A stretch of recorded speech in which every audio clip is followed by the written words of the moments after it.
tela mana beto bana bagoto ko bana kyambote faki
bika tokubike no moko twavana sedieto tata mfumo mbanza kembote munkumbwa se mwana tata mwanda velela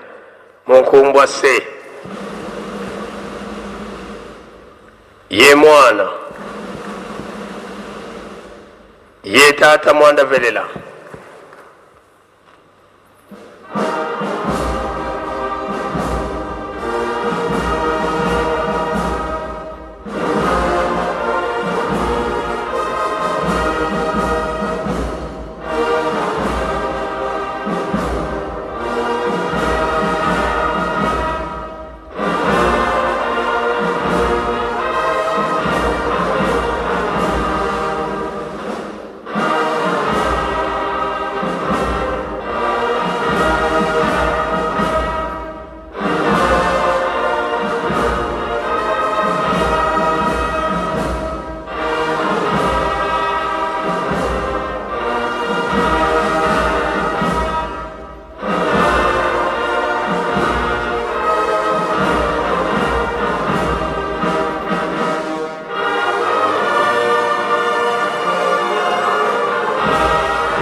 ulendele kutofuanda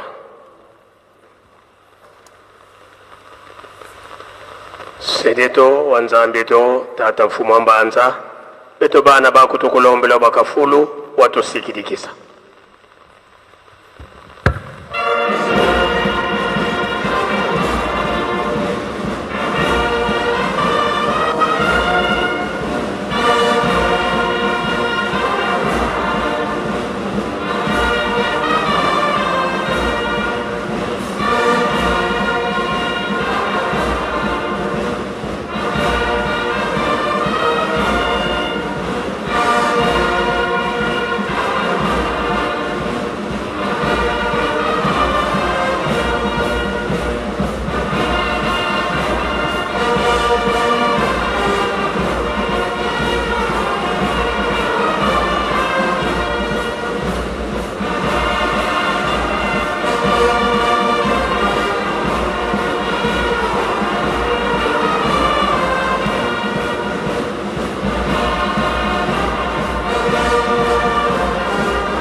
tusamba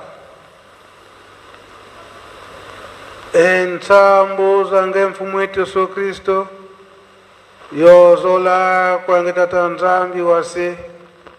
yontwadi yonge tata mwanda wavelela bika wakwa masikilanga muna yetu tukwa kwa yele mvu se ye mwani tata mwanda wavelela. Amen.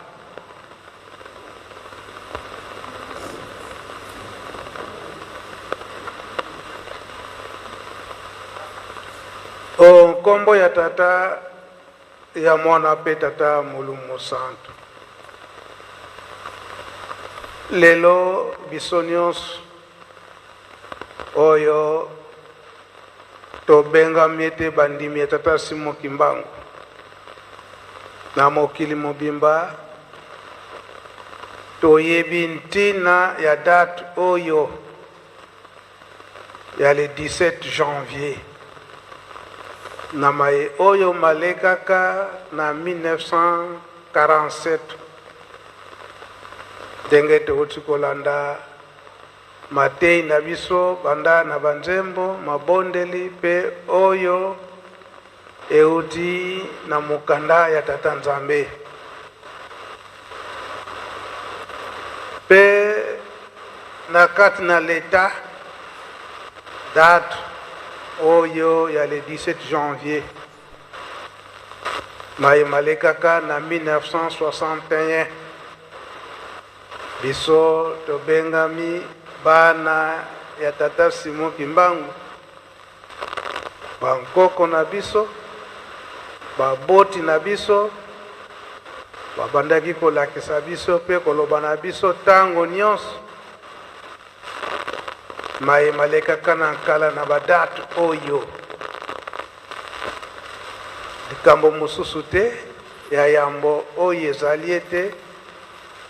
kolongola mutu mwindu na mpasi,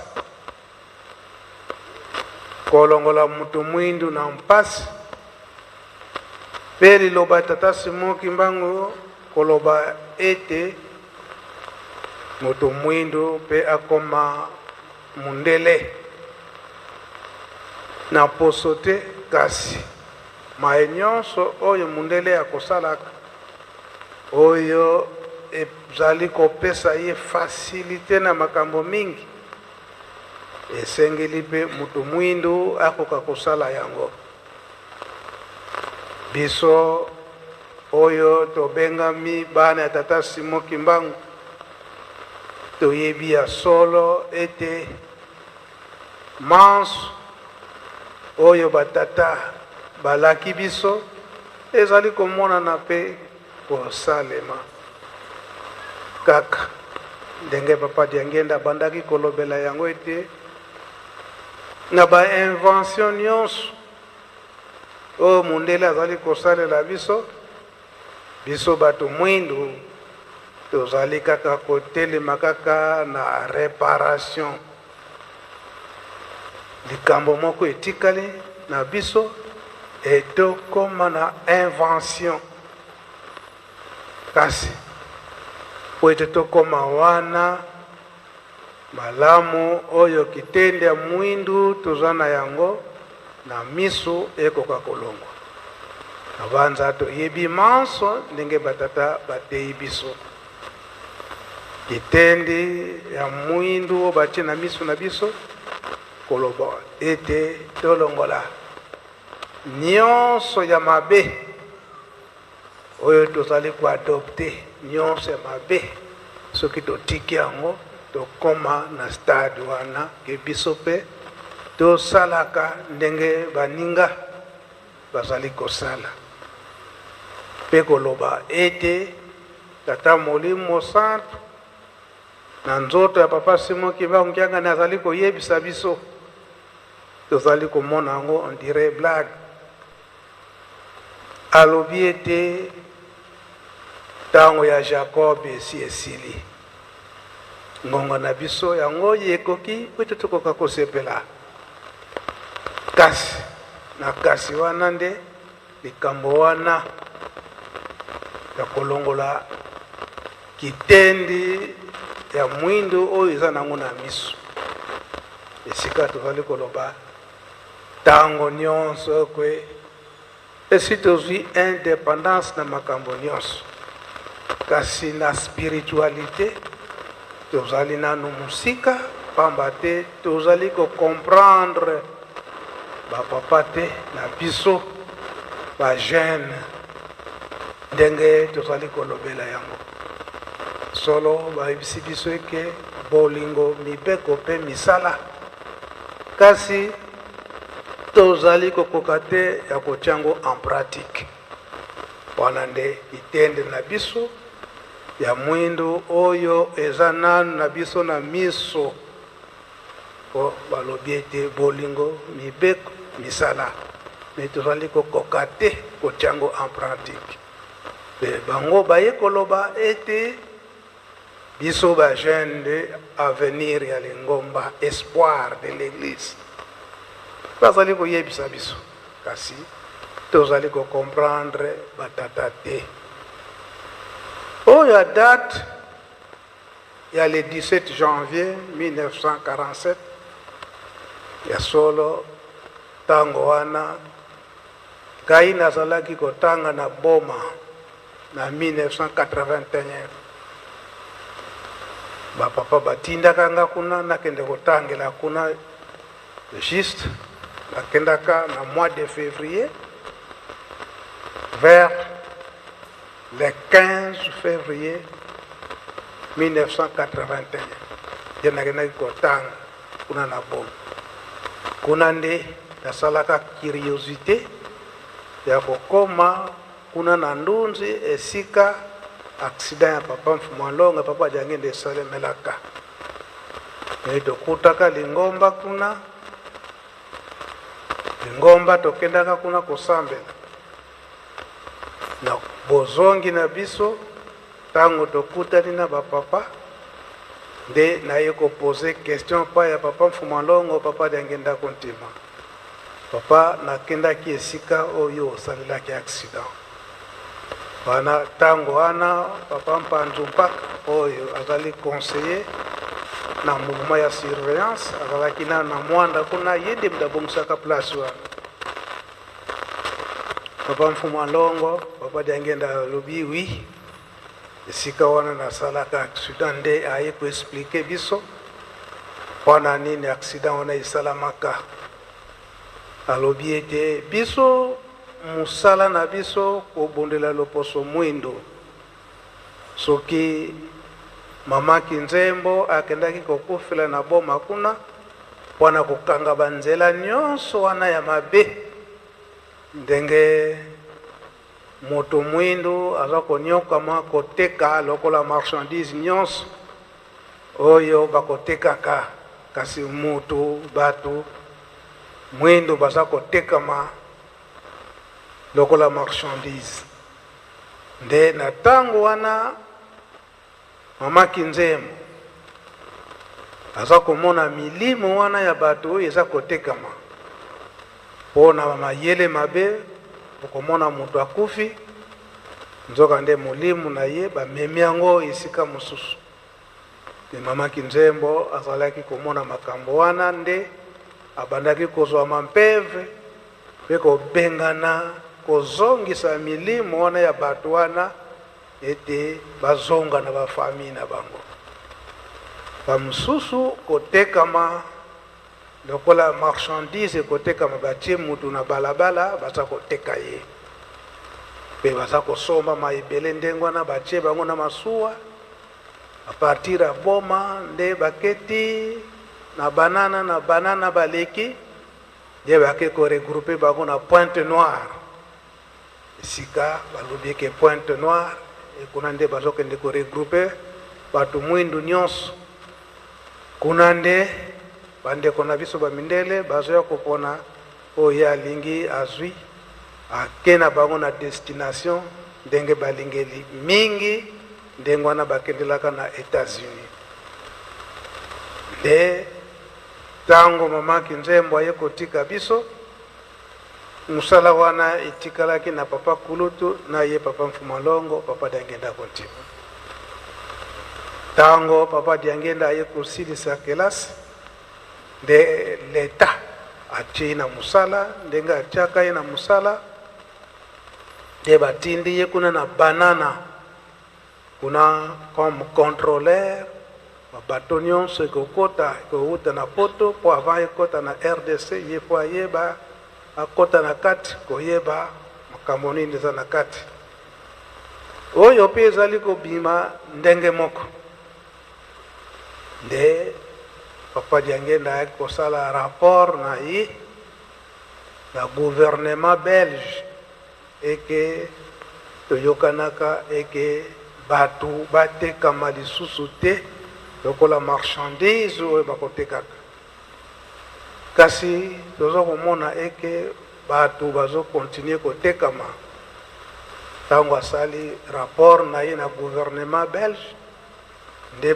na gouverneur alobi ke topesi yo ndingisa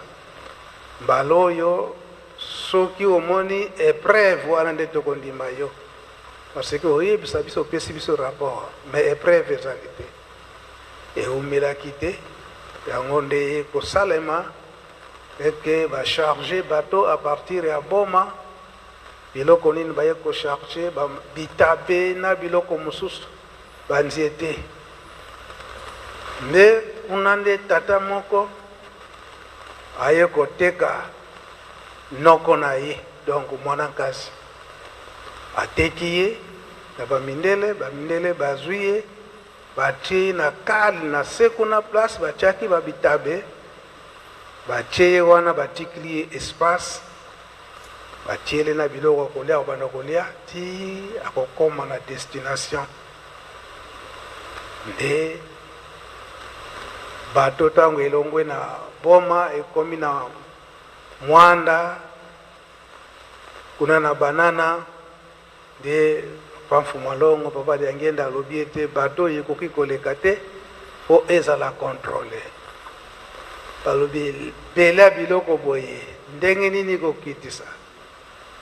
bango papa liangenda alobi ete ngai sinazwaki déjà ordre na gouvernement eke fo nasala mosala ndenge esengeli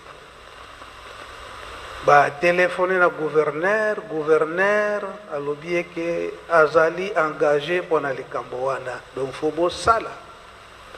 ndenge ya asengeli yango ordre lokola epesamaki oyo basombaki mutu wana ekomaki na bango mpasi kolongola biloko nyonso oyo papa liangenda alobi bon bino bofanda azwi bamanere kolongola biloko nyonso wana jete bitabe bakende kokuta jeune garçon na katikati wana bamfuma lo batuni ye oye kosala nini awa noko mutu ateki ngai na bimindele rapport eyiki na gouverneur bapesi félicitation pa ya papa mfuma longo po épreuve palpable emonani mais oyo basalaki likambo wana batekaki noko wana basepelaki te nde ndenge bakanelaki papa mfuma longo eke akufa pamba te soki akufi te akobanda kokontinue kogene bango nde baki kosala piège eke papa mfuma longo akende kokufa par accident ndenge esalamaka ete esika wana lokola mwanda na kabinda eza korelie RDC na kabinda pont ezalaki wana esengelaki papa mfuma longo papa liangenda akende kobongisa yango azwi bamateriel nyonso akei mpo abongisa pont wana akoma boye accident esalami dega moko mpe esalamaki te ke bato bakufa bazoka eloko moko te marchandise mpe ndenge akendelaki nango ebebi mpe te oyo batiaki motambo wana baye mbangu baya kotala mokonzi asalaki akuta boye ye azokukula poussière na ye na bato nyonso bazwi likama ata moko te donc kolakisa nguya ya tata nzambe nde papa mfuma longo ye moko apesaka biso lisolo wana koloba ete ezali kaka mpona kowelela biso bato mwindo kasi lelo oyo ekomi likambo yango tokolonga na yango po ete tokompe na esika wana makasi na mabondeli liloba na bango na 5 mois eke tokokufa soki bomoni biso misato moko na biso aza lisusu te na mokili oyo koloba ete toko kobunda etumba wana oyo bamindele bazali kobongisa lisusu na bunzoto boye ekozala na biso mpasi me malamu tokoma na esika wana tata na mama bazali po ete topesa maboko oyo likambo oyo bato mabe baza kobongisa esalama te donc elobi lokola mama mwilu alobaka na le 27 avril 1959 tika nakende kozala pene ya tata na bino soki naza pene ya tata na bino makambo mingi oyo bozali koyokela pasi na koloba pai na ye pasi wana ekosila yango eye kokokana na papa ndenge balobaki ete soki moko na biso azali te tokoki kobunda etumba wana oyo biso na bonzoto tokokoka te na molimo bango nde bakokoma balobeli na biso lelo oyo bango nyonso misato bango wana batiki biso na bonzoto likambo batikali koloba ete po ete mpasi oyo bozwa na yango ekoka kosila botonga kaka Yelusalemi soki botongi Yelusalemi mpasi na bino nde ekosila ezali très simple ndenge tata molimo santo papa simoki mbangiaka nazokotinda biso batata balobi totonga kaka Yelusalemi soki Yelusalemi etongami mpasi na biso ekosila etende na biso ya mwindo toza na yango ekolongwa mpe tokokoma na esika wana oyo ezali ke tozali koinvente ntango wana papa Dangenda alobelaka yango ete oyo biso tokosala ezala baavion ezala mituka likama ekozala te to makama ekozala te bato bakokufa te na baaccident na biloko oyo ngai na yo moto mwindu oyo tokosala toza komona yango ndireli seki me nzoka nde liloba na bango soki tolandi yango ekosalema kaka yango na mokolo na lelo solo ezali mokolo ya kokanisa ndenge nauti kolobela yango kasi kokanisa tozala makasi na mabondeli mpe tobomba kaka makambo misato oyo batata batikili biso bolingo mibeko mpe misala okomba tata mwana mpe molimo santo amen ika twakubike nomoko twatonda lusiamu tutambuli kwa nzambi yetu munkumbwa se mwana tata mwanda velela munkumbwa se ye mwana ye tata mwanda velela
Voilà, très chers auditeurs, auditrices, téléspectateurs.